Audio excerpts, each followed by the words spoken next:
This is Democracy Now!, democracynow.org. I'm Amy Goodman with Nermeen Shea. We turn now to a case that's been widely seen as a test case of the Trump administration's crackdown on dissent. On Tuesday, a federal judge in Texas handed down unusually harsh sentences ranging from 30 to 100 years to a group of anti-ICE protesters convicted of terrorism charges in March.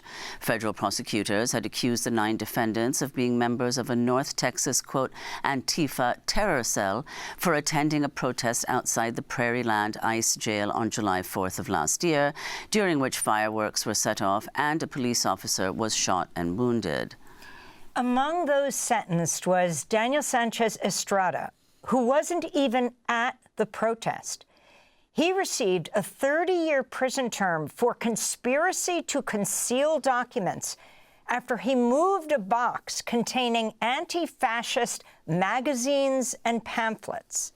Another protester, Autumn Hill, received a sentence of 50 years after being convicted of rioting, providing material support to terrorists, conspiracy to use and carry an explosive, and use and carry of an explosive device, which was fireworks. This is Hill's wife, Lydia Koza, speaking after the conviction in March.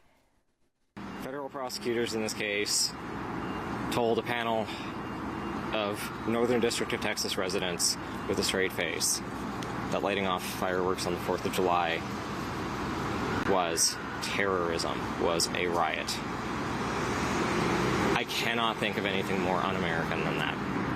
And I cannot think of anything more inhumane than the horrors that ICE is inflicting through its state terror on our communities.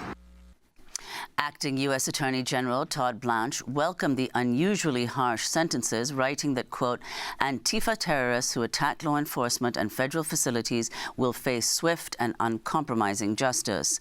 Their violent extremism has no place in our country, and the Department of Justice will continue to aggressively investigate, disrupt, and prosecute those who threaten law enforcement officers or undermine the rule of law, end quote. Former U.S. Marine Corps reservist Benjamin Song, who was convicted of the shooting, received a 100-year sentence. In a statement, he said he only fired his rifle because he believed the officer was about to shoot another activist.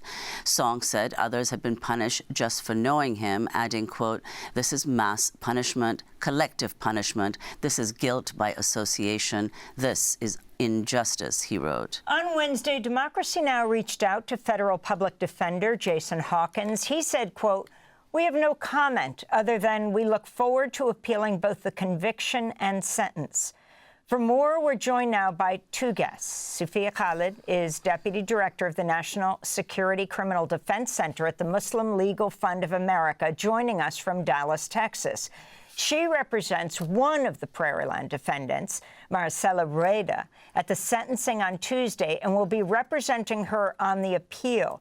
Rueda received a 70-year sentence for her alleged role in a noise demonstration outside the Prairieland ICE jail that the government charged as material support of Antifa terrorists, and an obstruction charge for allegedly asking her husband to move boxes of zines, magazines, after her arrest. And from Baltimore, Maryland, we're joined by Matt Sledge, political reporter for The Intercept, who's been covering the Prairieland case and just returned from the sentencing hearing. His latest piece headlined, Prairieland defendant sentenced to 30 years in prison for moving a box of anti-fascist zines. Let's go first to Sufia Khalid. Explain what took place in this courtroom, what your client now faces, as well as the others. Thank you for having me, Amy. So what happened on Tuesday it's shocking to all of us, devastating to the families. 50 to 100-year sentences. Those are essentially life sentences for all of the young people in this case, largely of whom were engaged in nonviolent protest at an ICE detention facility. How did we get here? So the government in this case sought a novel, first time that this has happened, use of a rarely used statute, the provision of material support to terrorists. And that has not been used in the purely domestic context for this kind of conduct. That statute also does not require any connection to a domestic terrorist organization or any kind of a domestic terrorist organization. When the government sought prosecution under this statute, they sought to seek a very dangerous precedent that now allows them to target any American engaged in protests that results in even the most minor damage to property destruction. Any American can be targeted that way now. It does not require ties to Antifa or to any domestic terrorist organization. It just requires one of these underlying statutes. That's a dangerous precedent, and what allowed them to stack these charges so high on Tuesday. On Tuesday, what happened is the federal sentencing, people were anticipating maximum sentences of 20 years, maybe 30 years.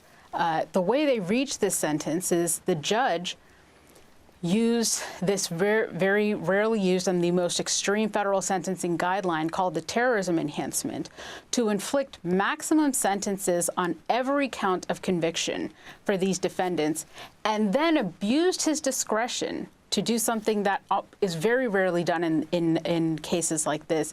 He ordered each sentence to be served consecutively, not concurrently.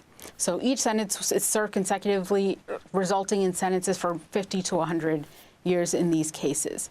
That terrorism enhancement that I mentioned only requires that the offense is calculated to influence or affect the conduct of government through intimidation or retaliation. That's a very, very broad, has a very broad application, and the government in past recent years has sought that in a lot of these prosecutions that people don't pay a lot of attention to, and so now it's very broadly applied. Seeking it in this case meant that the guidelines, this sort of federal sentencing structure that's supposed to tailor a sentence to each defendant. My client, for example, a young mother to a 12-year-old daughter, an artist, a poet, never been in trouble with the law, never even missed a parking ticket. The sentences are supposed to account for all of these unique situations. The fact, that she has no criminal history. But the terrorism enhancement undoes all of that. It recommends a maximum sentence on every charge for every defendant. That's how it operates, because it automatically designates them as a career offender.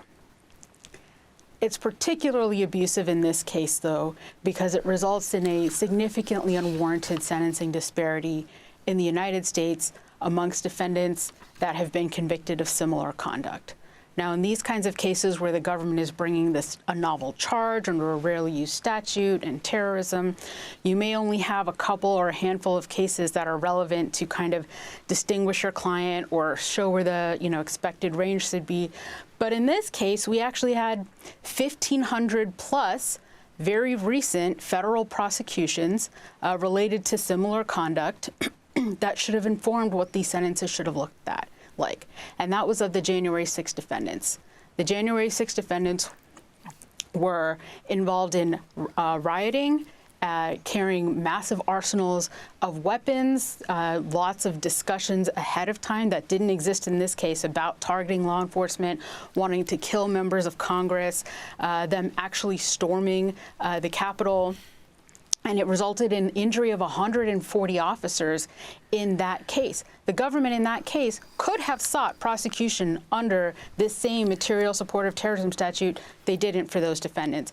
And they could have sought the terrorism enhancement in those cases because it applied. I told you that vague, calculated to influence or affect the conduct of government, could have applied it in all of those prosecutions. It's only sought them in a small handful. And where they sought the terrorism enhancement, the courts then rightly decided not to apply it in the vast majority of the small selection of cases where they sought it, because they said it was overkill, not representative, and would result in unwarranted sentencing disparity. The average sentence in the Capitol riots, which had far more serious conduct than the Prairieland ICE defendants, was 26 months. So we have a massive unwarranted sentencing disparity here. What happened in the court in Fort Worth was unconstitutional and should concern everybody in this country in the direction that it is taking us. Sufia, could you talk about this sentencing in the context of a presidential memo issued by Trump in September 2025, that is to say, the National Security Presidential Memorandum 7, which is titled Countering Domestic Terrorism and Organized Political Violence?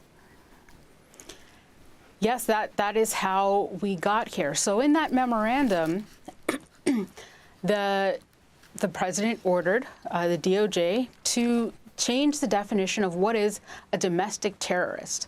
When you hear domestic terrorism, when people see Antifa in these headlines, Antifa receives 50 to 100 years, their mind clicks off because you hear domestic terrorism and you assume it must be really serious. It must be violent. It must be planned mass violence. That's not what happened here. And in that memorandum, they changed the definition to domestic terrorism to include trespass, property damage, and civil disorder for people with specific political leanings, anti-fascist, anti-Christian, anti-traditional values. So now anyone engaged in basic protest with the wrong political beliefs can be labeled a domestic terrorist when they have no intention to violence, not engaged in any violence, not interested in any violence, not what we would typically think of as domestic terrorism. This can be minor trespass, civil disorder, even doxing, reporting somebody online, what their identity is. That can all result in this domestic terrorism tab. And in that presidential memorandum, they ordered prosecutors to seek the highest charge and seek terrorism charges in these political prosecutions. And that's what happened here. What didn't happen in the January 6 cases, and that was political enough. The courts were right there not to seek the terrorism enhancement or terrorism charges, but it is happening here. And the problem is this precedent lasts. That statute, this is now what the precedent is for what can be charged as domestic terrorism in the United States. The administration changes every 4 years. So this will be applied to both sides. So it concerns every American. If you're left, if you're right, if you're in the middle, this concerns everyone. A government that punishes its nonviolent critics 10 times more harshly, actually in this case 30 times more harshly than its violent insurrectionist supporters, is not a democracy in any meaningful sense. I want to bring Matt Sledge into the conversation, who's been writing some really interesting pieces for The Intercept. Matt, the acting U.S. Attorney General Todd Blanche, who's President Trump is trying to make permanent, welcomed the unusually harsh sentences, writing, quote, Antifa terrorists who attack law enforcement and federal facilities will face swift and uncompromising justice. Their violent extremism has no place in our country. The Department of Justice will continue to aggressively investigate, disrupt, and prosecute those who threaten law enforcement officers or undermine the rule of law. Your response to what has taken place? Yeah, I mean, I think you can tell from that statement from the acting attorney general that a playbook has now been set and it's going to be pursued in places like Minnesota. A grand jury in Illinois was obviously more skeptical about similar charges, but I think the administration is going to keep pursuing really aggressive charges like this, and they have received a message from these judges now in Fort Worth that they can secure some really harsh sentences from pursuing this playbook. And what do you expect, Matt, the precedent that this sets for people participating in protests elsewhere around the country on different issues? Yeah, I mean, I think, some protesters, it will make them think twice about, even going out for nonviolent daytime demonstrations when conduct can be painted as criminal and can be so aggressively prosecuted in places like Texas. You note in your piece, Matt, that several defendants received sentences longer than many, of course, of the January 6th defendants.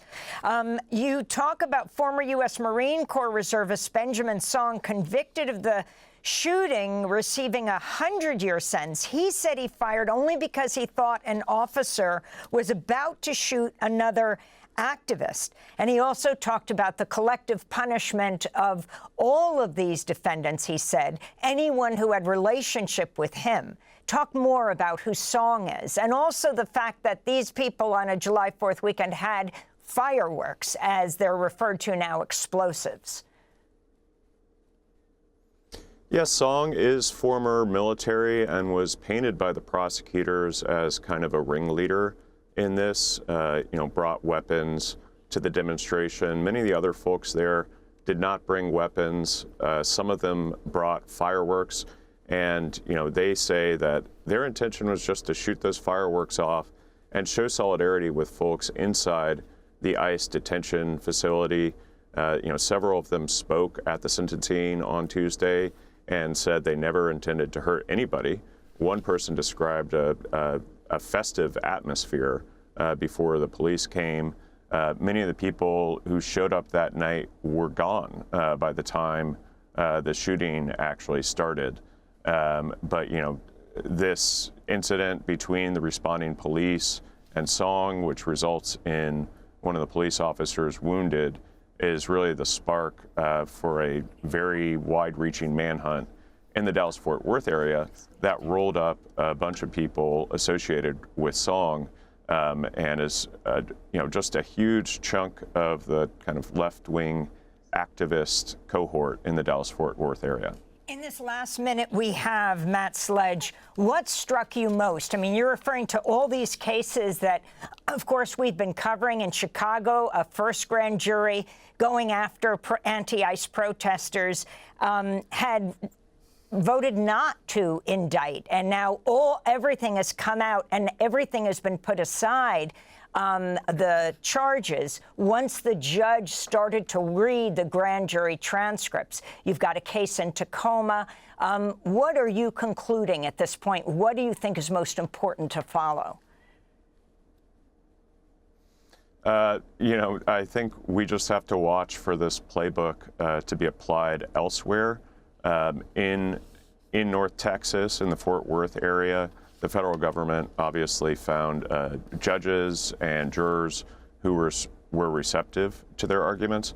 So I think they may be looking elsewhere to find judges and juries who are similarly receptive. Thanks for watching Democracy Now! On YouTube. Subscribe to the channel and turn on notifications to make sure you never miss a video. And for more of our audience-supported journalism, go to democracynow.org, where you can download our news app, sign up for our newsletter, subscribe to the daily podcast, and so much more.